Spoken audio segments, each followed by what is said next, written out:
In this video, I will show you on how to start a group call for Teams in Google Meet. Let me show you how. First thing first, open up your Google Meet app.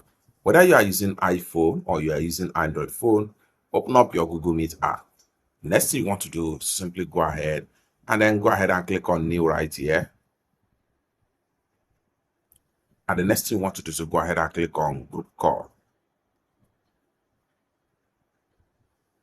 So at this point here, you can add as many as possible number or Gmail account right here. So I'm going to add this Gmail account right here, and you can as well add a phone number.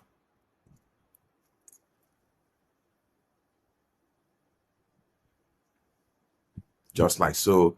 You can add as many as possible contact right here. Once you are done and adding your contact, whether email or phone number, go ahead and click on next right here.